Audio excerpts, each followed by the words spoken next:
Desculpe os problemas técnicos, mas acontece. Tudo bem, Gilberto? Obrigado.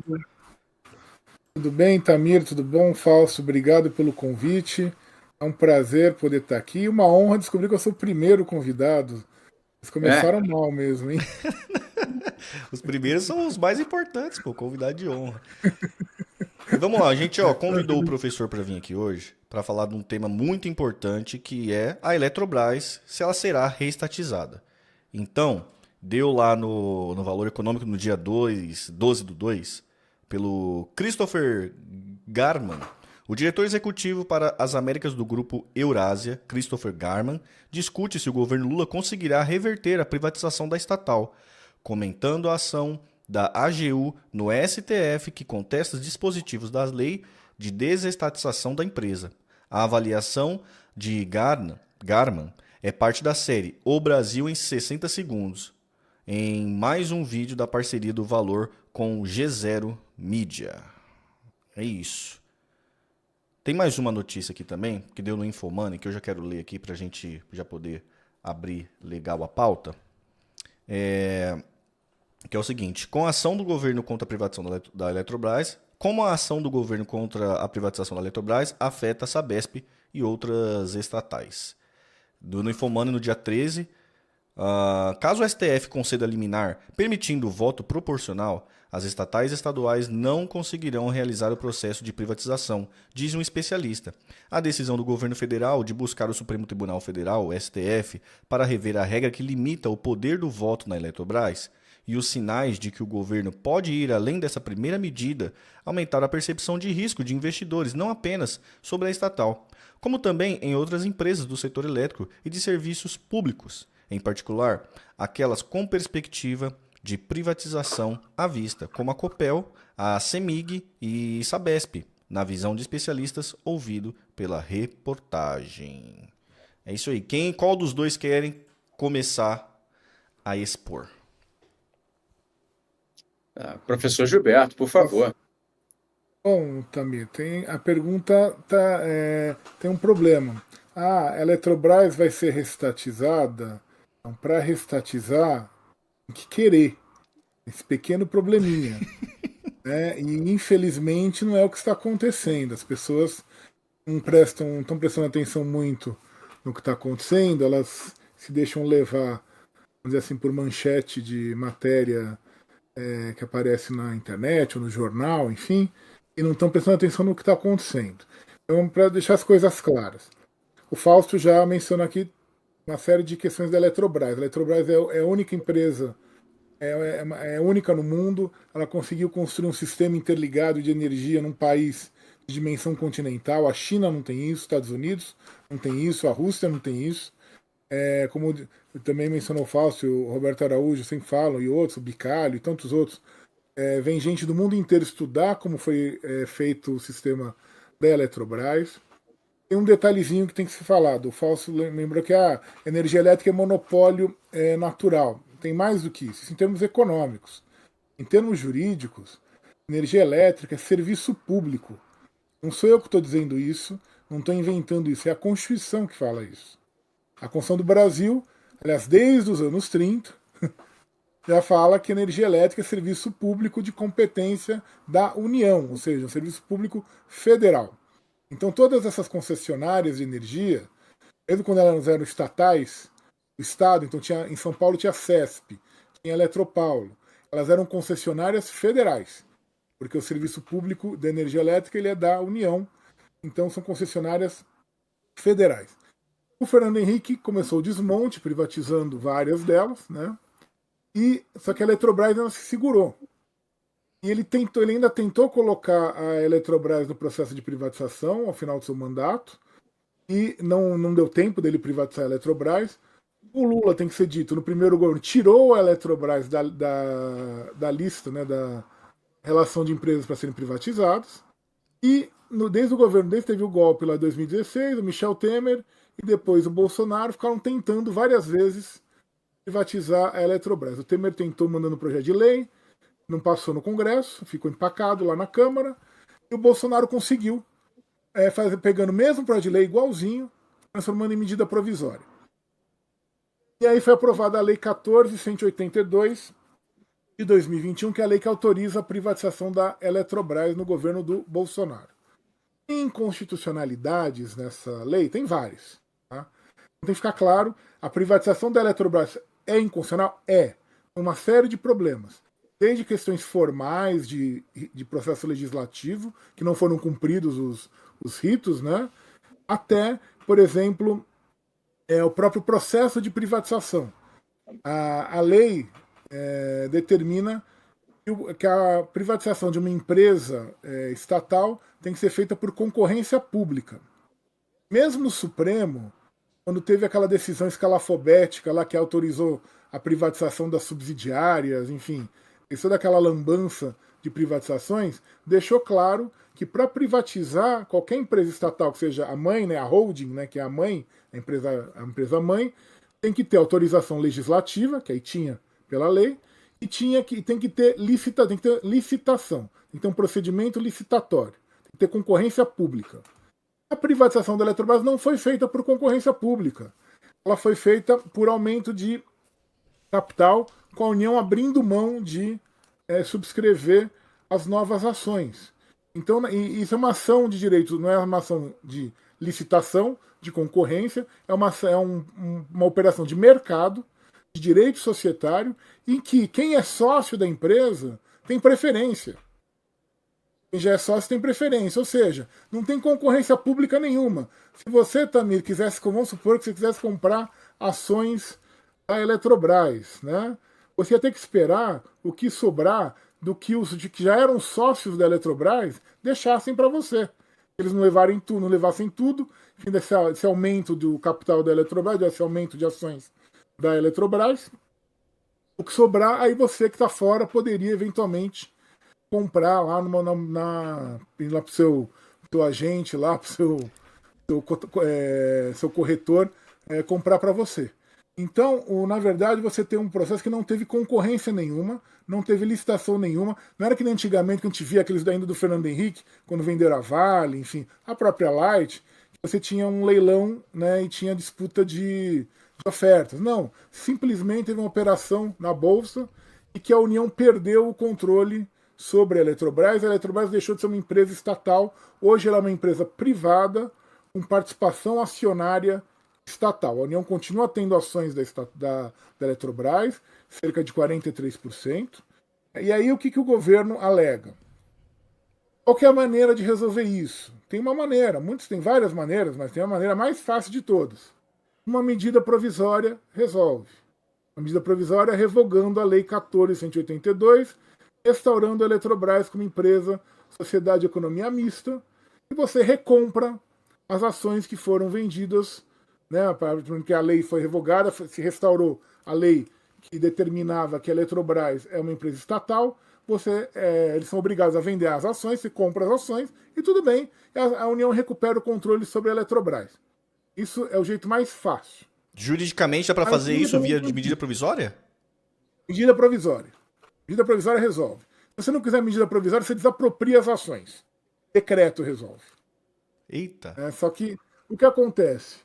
Se criou na lei da Eletrobras um limite societário que se chama Poison Pill, chama pílula do veneno, em que qualquer acionista, por mais que ele possa ter mais do que 10% dos votos, ele só pode atuar na empresa como se tivesse 10%.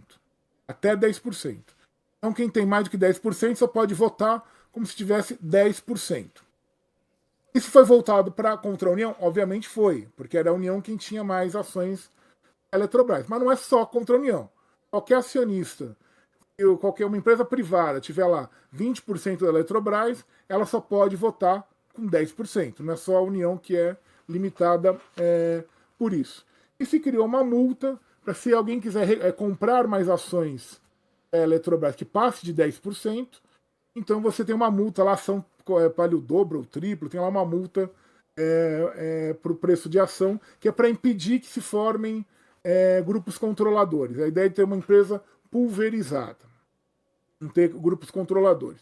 Pois bem, Então a União poderia simplesmente comprar normalmente? Poderia ter esse problema da multa. Então por isso que estou falando que tem que fazer a medida provisória revogando ou desapropriar, você escapa dessa questão.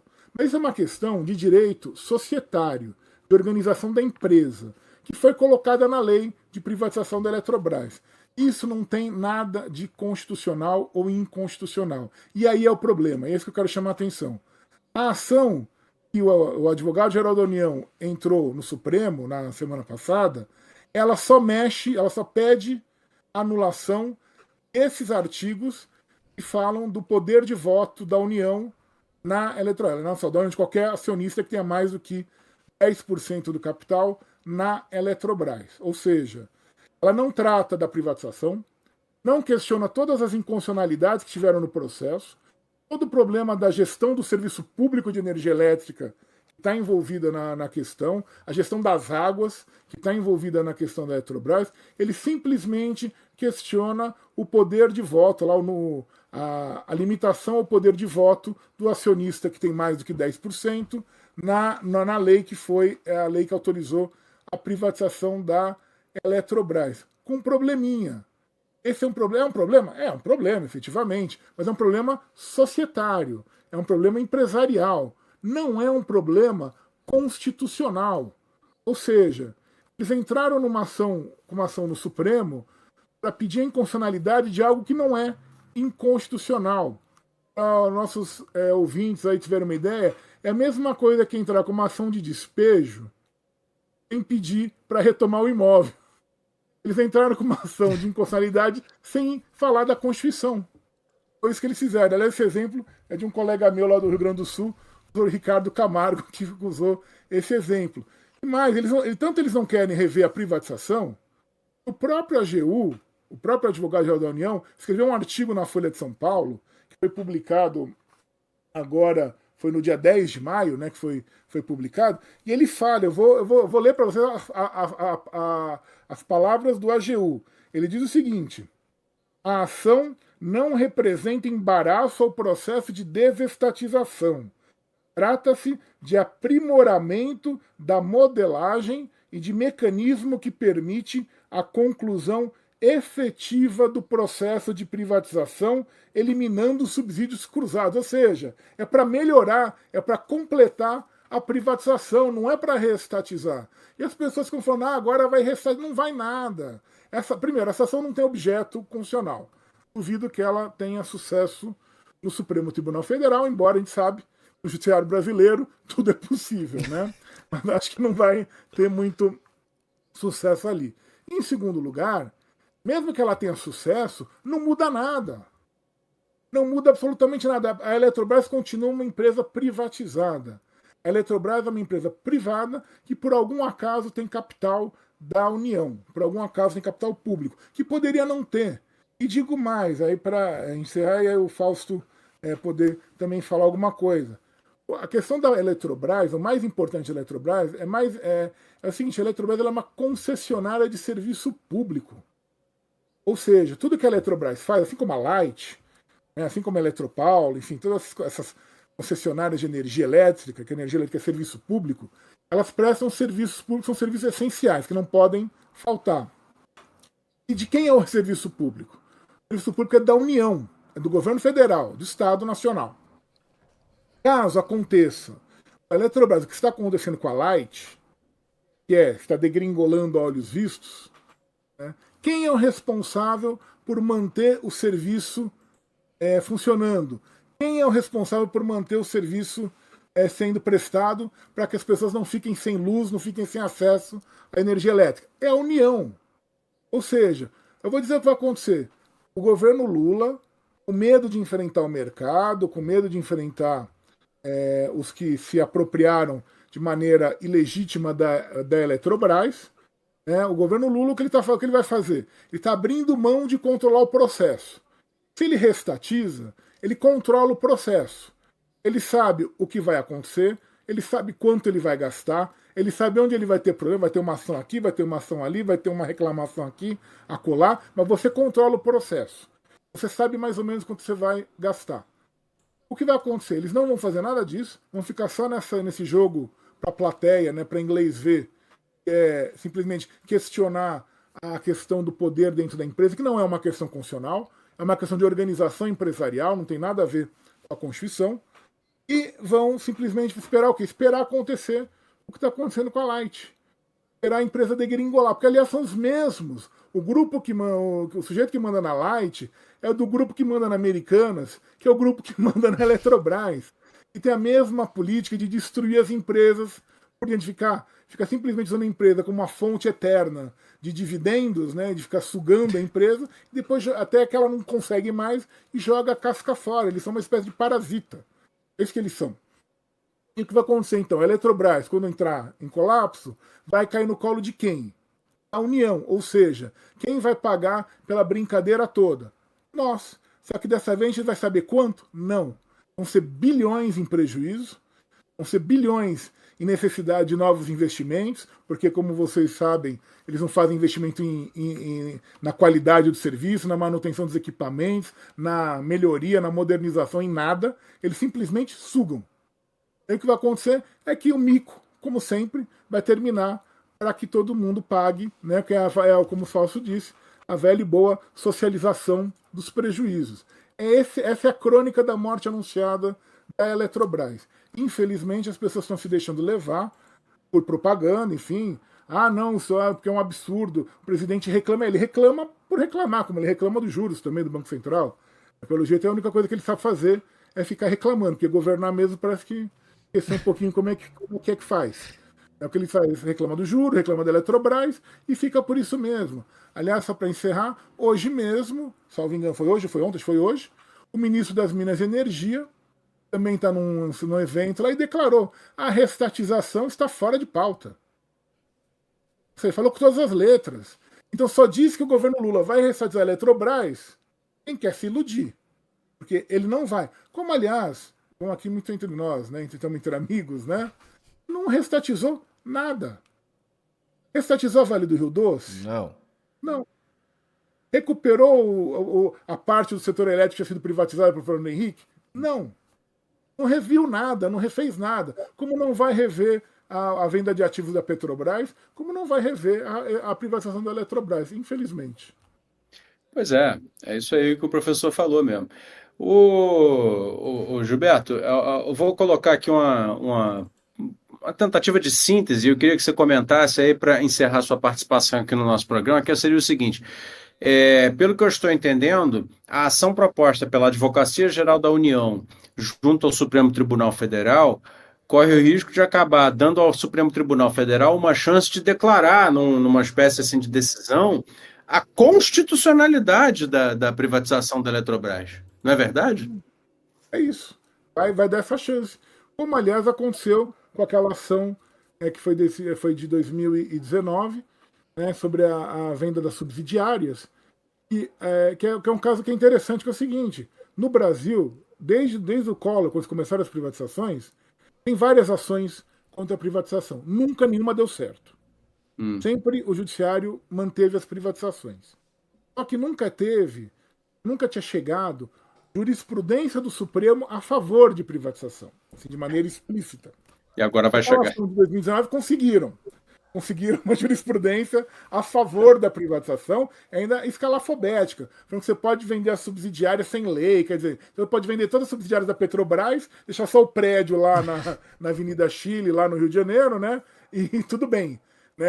O prédio você faz uma lei depois para vender.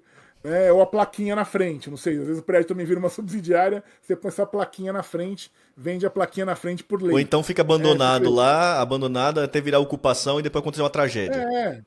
É uma fraude, na verdade eles legitimaram uma fraude. Né? Mas mesmo eles falaram, tem que ter licitação. E na Eletrobras nem isso teve. Só que o governo não está acontecendo isso. O governo simplesmente está acontecendo, olha, eu tenho 40% do capital e pela lei eu só posso exercer 10%. Então isso é um absurdo, isso está me tirando. Eu perdi o poder de controle. Não. Aí tem que ser dita a verdade. O governo vendeu o poder de controle da Eletrobras.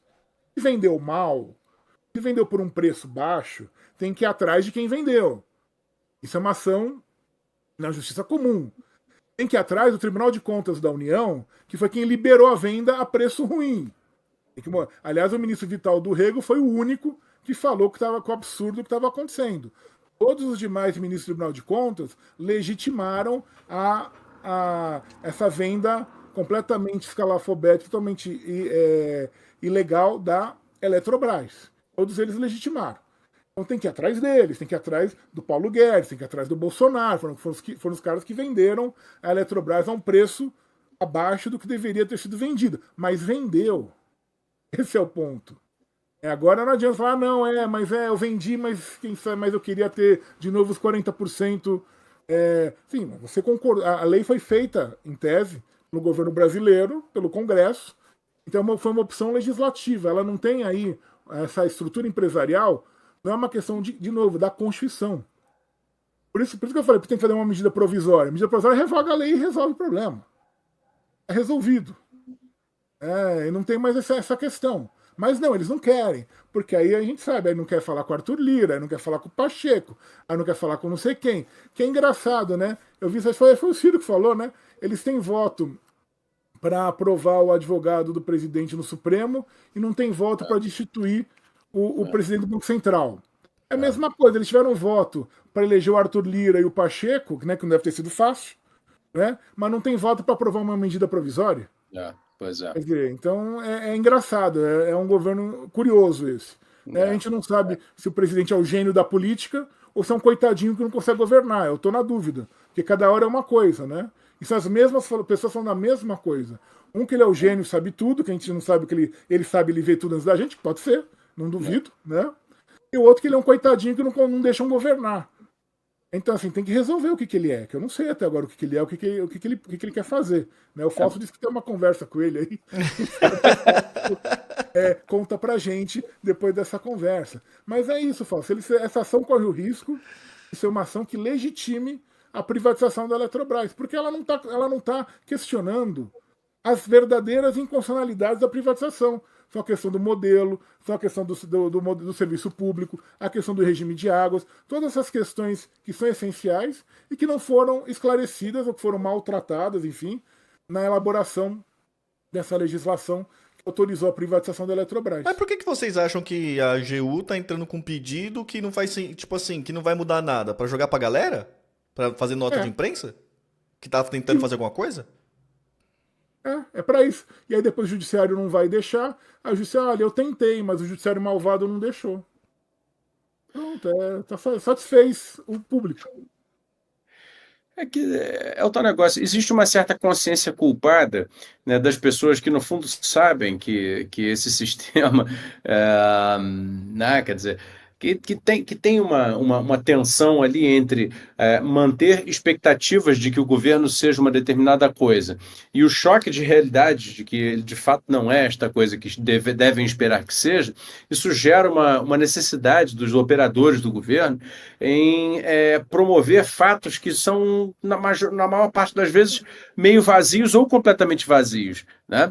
O arcabouço fiscal, por exemplo. O arcabouço fiscal ele é restritivo, mas ele diz que não, precisa, né, permite-se um certo limite de gasto público. Né? Então, aí alguém interessado em que isso seja visto como algo avançado, algo que é o possível de fazer, diz o seguinte, não, é um salto civilizatório em relação ao teto de gastos, aí já exagera na interpretação positiva, e aí diz o seguinte para dizer, porque as pessoas perguntam, mas por que então não libera de uma vez? Porque nós não precisamos ter teto de gasto nenhum, né? Então por que não libera de uma vez? Aí eles dizem, não, mas aí a correlação de forças não permite. É a história da refinaria. É a mesma história da refinaria. Eles eram contra a privatização da refinaria da Bahia, da Landulfo Alves. Aí vão para os Emirados Árabes, aí o sujeito lá diz que vai investir não sei quantos bilhões em 10 anos, que não sabe se é verdade ou não. Olha, conseguimos investimentos para a Bahia e morre a história da refinaria. Daqui a pouco todo mundo está favorecendo a privatização da refinaria Landulfo Alves, exatamente.